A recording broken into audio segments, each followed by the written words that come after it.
nwa na mmụọ nsọ. Ka amara nke Onyenwe anyị Jesu Kristi na ịhụnanya nke Chukwu Nna na mmekọrịta nke mmụọ nsọ dịrị unu niile. Otuto dịrị Jesu Kristi. Onye jisi ike. Ana m anabata unu na aja misa nke anyị na-achụ na mgbede a. Ọ bụ aja misa anyị ji ebido mmemme njirimara anyị bụ Igwa Nshi nke ahụ 2026. Ihe anyị ji jiri aja misa ebido ya bụ na anyị ma na kọlcha anyị bụ ihe eji mara anyị. Ihe eji mara anyị naturally is not evil, ha ajọ ihe. Anyị bụkwazị ndị kwere na Chineke.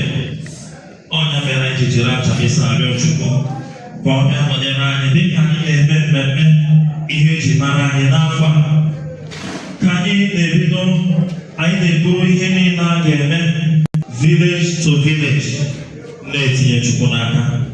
Anyị na-arịọ ka ọ nọnyere anyị ka o nwee ike ịga nke ọma, ka a chọọ ihe ọbụla hapụ isi na ya pụta, kama ka ọ bụrụ ihe ga na-eme ka nwanne mara nwanne ya, ka udo na-adị n'etiti anyị oge niile. Anyị na-ebukwaziri ndebe anyị niile na-etinye Chukwu n'aka. Anyị na-arịọ Chukwu amara ya, ngọzi ya na ebere ya n'isi anyị niile. Ụmụ Imama ụmụ ọjọọ ụwa ezuo na-ahazi ọ iwe ekwensu a na-awa ejirima na ọgwụgwa nshi. Biko nna anyị na-arịọ imere anyị ebere, gbaghara anyị njọ anyị niile. Anyị na-arịọ ihe nwa Baba, biko chetakwa ka ndị ihu be anyị niile bụ ndị na-emerịta ihe ha nyere aka duzie anyị nke ihe nwa jekọ anyị inwere nsogbu ọbụla dị ndị agwacha imefukwuo na ha eme ndewo nke emendere bụ Igwa ọhụụ dị n'ime wana bụ ekwe na-abịa akwa ọnụ maka na egwu ige na ụmụ ọya ọgụ jiri n'ọgụ na anụ ọgụ egwu abịa nshibe ya ọ bụ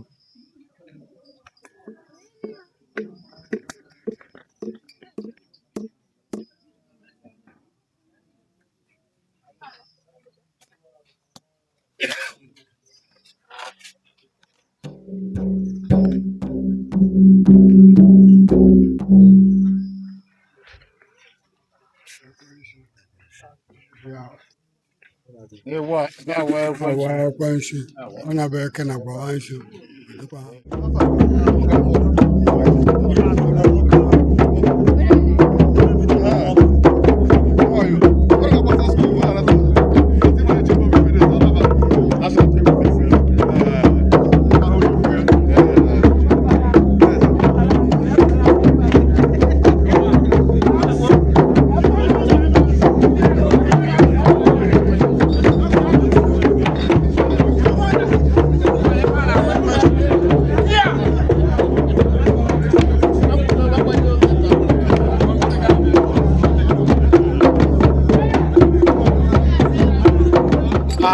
choose watch boy na go good. Well, they with them. Here I met one of them. Na na-eme ihe aghara anyị n'aka anyị bụ ndị Imama dị na job Amankwo-Eke.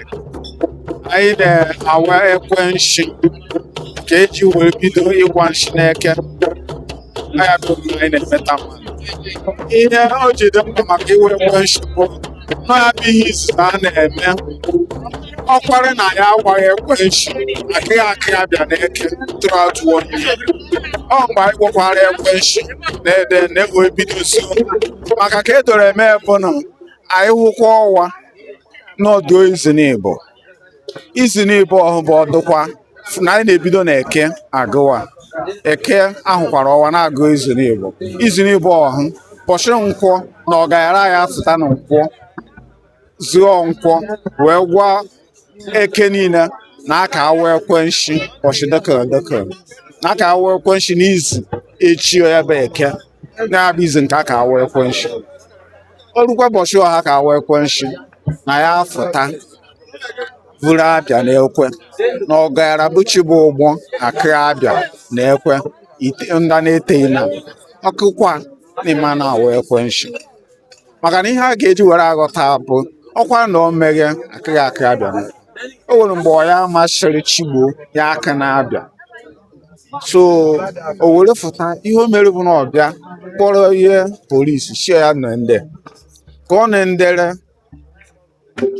chigbo wee shie polisi ya jee hụghara ji n'ọkụ so mgbe ọ na-ahụghara ji n'ọkụ o wee fụọ jee gwa ekwe nshi kụtịọ nda na-eri na ekwe na-abịa mana ọ bụ ụzọ kpọọ gacha aja wee na kụtịọ so wee fụọ kwazọ ndụ eke niile na ya awakwa ekwe nshi ana kụwezi abịa na ekwe ya ka eji wee kwadati so ọkwa na ihe mere akịrị ekwe na-abịa anyị dị ụkwado karị ka ede awa ma anyị gwachakwa ekwe nshi na ya ngwa eke niile ụbọchị ndị Amankwo ka ebido nke ọzọ a na-agbakwakwa ekwe nshi n'ọdụ izu n'igbe eke a na-ebido ụbọchị taa nwana bụ eke na-ebido ụbọchị eke gụwa eke na-egbo bụ ndị Amankwo ka ebido ịkwa nshi ụmụaka ha bidokwa ịkwa nshi ụmụaka ha na-akwa 3 days, the first day, second day, third day. The third day, the fourth day, Amankwo. Fourth and second day, Amankwo. The third day, Amankwo-Eke kenda ka. The second day, second day, Ekwe. Ekwe na Amankwo-Eke. And that mere in such a way. Ndị Amankwo na-enukwu eke nụkwa akwa nke ha ndị ọma na ogwi a na-echewe ha n'aka maka na ọhịa eji anụ ọka maka na ihe eji mere ka ọgwọ ndị iro anyị afọ ịbịa nke anyị so ndị ogwi nọ ka a na-echere aka anyị ọtụkwa ụbọchị ndị ogwi nọ maka agwa na Amankwo na Enugwu eke a na-eche aka ha ndị iro ha afọ ịbịa ka ọka Okechukwu anyị na-agwa ekwe nshi ihe na-agwa Eke ụmụ ọzọ ụwa ndị Imama na ya ahụgo ọwa n'olu mgbe ndị Eke ya agwa nshi anyị na-eti egwu abịa anyị mechaa nketa ndị Amankwo ewere bido ndị Amankwo gwọcha nshi ndị ụmụaka nshi ndị nka o wee ruo ndị ọma nwaanyị ọmanye na nwaanyị ọwa ụyọ ha agwa nke ha o wee jewe ogbu imezu gbacha na Enugwu Eke agwa amụfịa wee gwa o wee jewezi ogbu ibu n'aka ọ na-adị ọnwa ịtọ ma ọnwa ịnọ maka na ọ bụghị mgbe ndị Amankwo na-agwa bụ ndị ọma na-agwa ọ bụghị ndị ọma na-agwa bụ ndị ogbi na-agwa ọ bụghị ndị ogbi na-agwa bụ Enugwu Eke na-agwa ọ bụghị mgbe Abịbịa na-agwa bụ ogbi ya gị na-agwa maka ọ bụ ndị ga-eji ekele Chukwu ha kọchaa ugbo wee bido aha ọhụụ wee yọọ Chukwu ihe niile ha tinyere n'ala ka o mete wee si Chukwu ha adị ndị wee ruo aha ọhụụ wee kọchaa ugbo wee nata gị biko gị chewekwa ha duwe ha ka ha wee nọkwa aha ha batara omenala a na-eme ha niile nke anyị na-emeta nwere bụ nke ndị Eke gwara ndị ụmụ ọzọ ụwa ndị Imama ha mee ha ahụkwa ọwa nshi ha gwa Eke na ahụgo ọwa anyị na-agwa Eke na ya ahụ ọwa Steve Igwa eze abụ Imama Amankwo-Eke ihe mabụ iji signal na ịkwa nshi which is our culture. Obidogo. Add to handles on a boom.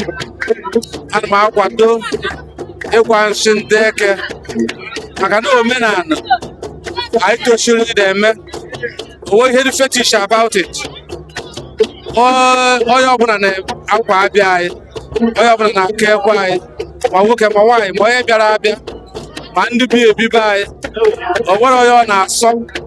Tochiri na onweghị ihe ọbụla na dị fetish about it. So anyị na-eji ụka were ebido to make sure that everybody, including the traditional religionists and the Christians, actually take part in it. They have about the feast of our Passover. So I ejigo egwu mana anyị na-eji ebe ihe ọma socially ọ na-akpọnatara anyị ndị be anyị. At a time like this, ịnụkwa achọ nwaanyị na-ebịa ị ka anọ ka anyị na-agwa nshi nwaanyị ka anụ ọ na-enyere aka boost economy anụkwa agwa nshi all the traders be anyị na-erecha ihe niile ha gotekwe and anyị na-eji entertain visitors.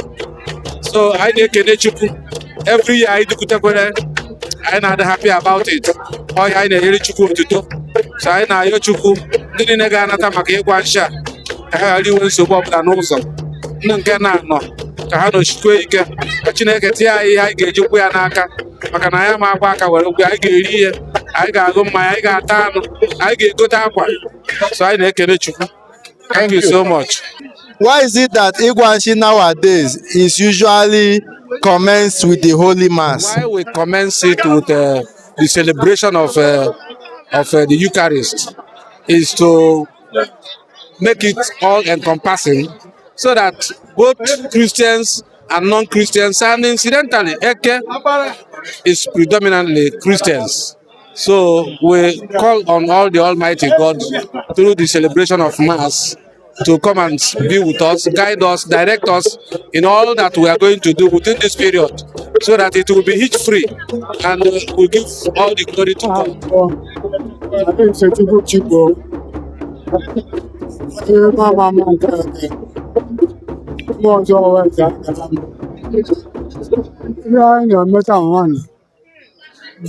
Imama eji mara anyị iri mgbigbo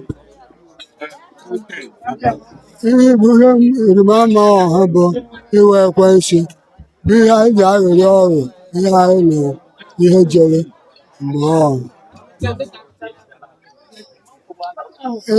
Ịgwa nshi bụ ndị Eke bụ ọdụrụ mana iwe ekwensu bịara ụmụ ọzọ ọwa ụmụchukwu ụbọchị Fraịdee.